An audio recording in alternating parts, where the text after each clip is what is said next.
if the guy didn't play another basketball game after 2015, he's probably on this list. And instead he's not, because he has kept on playing and all along the way made no new fans.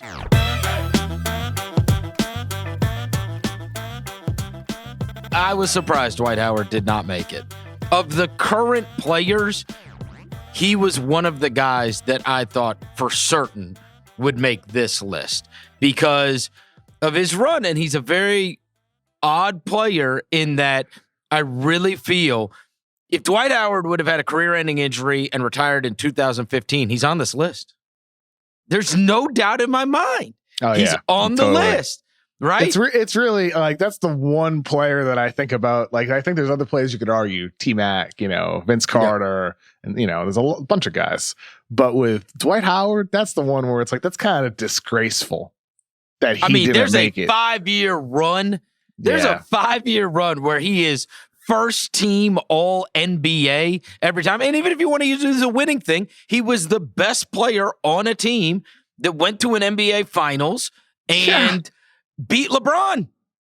They beat LeBron in the 09 Finals. And beat a great Celtics team. Granted, there were some injuries on the Boston side. It's like the Orlando Magic had plenty of playoff success. Dwight Howard was a dominant interior force, one of the best rim protectors we've ever had in the NBA. And he was a dominant force on offense. Like he was kind of, what those Stan Van Gundy Magic did with all the spacing and the shooting that they had around one interior force, it kind of predicted a little bit of what teams are doing nowadays, just not to the extreme extent with the amount of threes taken now. Like Dwight was a part of that as the guy who didn't take threes on that team because he was so dominant inside. And that's the one where I actually am like, come on, these 88 voters. Like, what happened? How did he get left off? I'll tell you how he gets left off. Played in Orlando, played in Houston, so there's not going to be a huge amount of contingent from there that had the extreme awareness of what he was doing at the time or has maybe even an inflated opinion of his greatness, as is the case with many teams in their own, and media and fans within the own markets. Those aren't going to be highly represented, and the people in LA don't like him. Yeah. You know what I'm saying? Where's NBA media?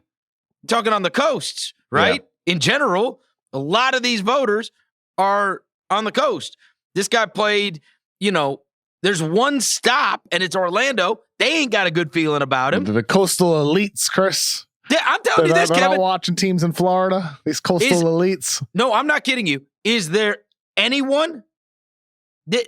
It's the other odd thing about his career. Chris, the voter pool wasn't all media, though. It was a ton of former players, former coaches. I understand. But I will say this. It's a huge pool of people, and they all screwed it up. There are very few players in NBA history that none of the fan bases that they played for give a crap about. And you're saying Orlando's one of them? Who? That people don't watch. Like Scottie Pippen. No. Okay. No, I'm saying every city he played in. You think Orlando fans care about him? You think Houston fans care about him? You think LA fans care about him? Name the team. Name the team he played for. Think Philly fans care about him? There's not one city he's played in that anybody cares. Seriously. He doesn't go back and get an ovation anywhere. He goes back to multiple cities and they've booed him.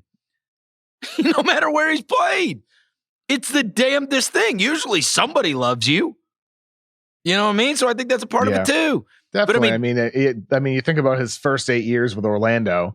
Ever since then, since he left Orlando to go to the Lakers, it's sort of been, uninspiring. Right. Uninspiring. The last 10 years have been uninspiring for him. Which it's too bad. If somebody came up to the street and asked you, do you like Dwight Howard?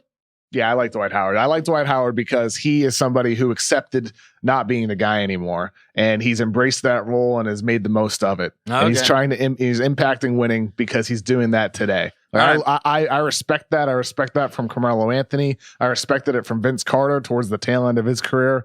Anytime these fading stars are able to accept a role and to excel in it. Oh, you're talking about right now. Do you like him? Yeah, I'm talking about over the course of his career. Would you consider yourself a Dwight Howard fan? In his Magic days, yeah, I like watching Dwight. No, over the course of his career, I guess you're just gonna be positive about it. Nobody likes Dwight Howard. Magic nobody Magic likes. years? Like you're gonna go stage by stage. Magic years? Yeah, I like Dwight Howard. LA, Houston years? No, I did not like Dwight Howard. Right. Those Atlanta, Charlotte, the Washington years, I did not like Dwight Howard. I had no respect for Dwight Howard. Ever since he, went back to LA and then to Philadelphia, and now back to LA again, I've liked Dwight Howard again. I can both like and dislike a player at different stages of their career.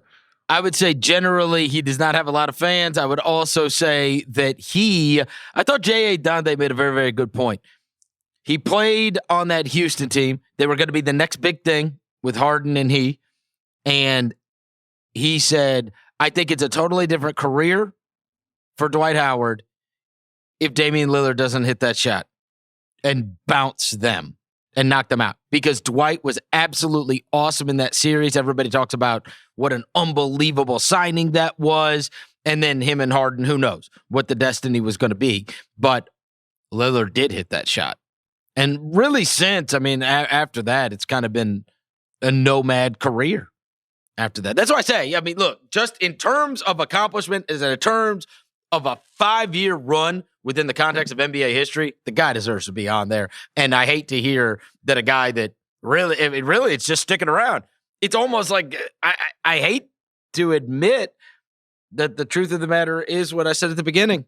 If the guy didn't play another basketball game after 2015, he's probably on this list.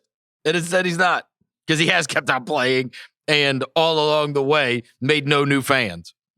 Yeah, crazy. Well, it's crazy. It's unfortunate. At the end of the day, it's just a subjective list by That's right. 88 people, and that's all it is. Yeah. Dwight Howard is one of the 75 greatest players in NBA history. He is. I agree.